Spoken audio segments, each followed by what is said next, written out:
আজকে আমাদের বেরোনোর কথা ছিল, তো আমি তো রীতিমতো রেডি হয়ে গিয়েছি।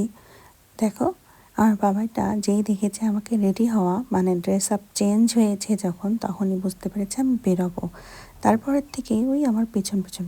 এর আগে কিন্তু টিভি দেখছিল, কিন্তু যখনই দেখেছে ওর মা রেডি হয়ে গেছে, তখনই ওর মনে হয়েছে ওর মা মনে হয় ওকে রেখে চলে যাবে। হ্যালো এভরিওয়ান, আমি কান্তা, থাকি ইউকের একটা ছোট্ট শহরে। তো দেখো, এই তো আমরা বেরিয়ে পড়বো, তিনজনে রেডি হয়ে গিয়েছি। কুণ্ডু গাড়ি নিয়ে চলে এসছে, কারণ গাড়িটা একটু দূরেই পার্ক করা ছিল। তো এতে বেরিয়ে গিয়েছি। আজকে আমরা চলে যাব লিওন দ্য সলেন্টে। বেসিক্যালি ওখানে যাব, আমাদের যে বাথরুম আছে সেই বাথরুমে কাজ করাবো। তার জন্য একটু কথাবার্তা বলতে যাবে কুণ্ডু, তো আমাদেরকেও সাথে করে নিয়ে যাচ্ছে। আর আমার একটা ওষুধ আনার দরকার আছে, আমরা বুটসেও যাব।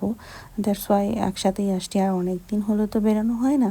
তো কুণ্ডু বললো যে ঠিক আছে চলো যাই, একটু নিয়ে বের হই, কারণ ওইভাবে তো আসলে সময় পাওয়া হয় না ঘুরতে যাওয়ার মতো। ঠিক আছে, এগুলো করলে একটু তো মেন্টালি রিফ্রেশমেন্ট হলো, তার জন্য চলে এসছি আমরা, মানে লিওন দ্য সলেন্টে।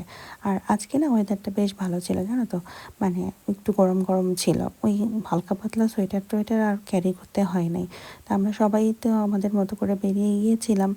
আর এই যে হাঁটছিলাম, প্রায় চলেই এসছি, মানে লিওন দ্য সলেন্টে আমরা তো যেখানে যাওয়ার কথা, আমরা কিন্তু সেখানে চলে এসেছি।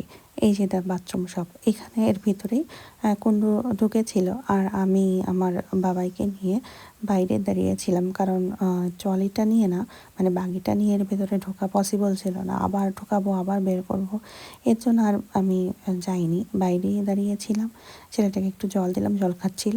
তো এর ভিতরে কুণ্ডুর কাজ হয়ে গেল, এখন আমরা আবার চলে আসছি।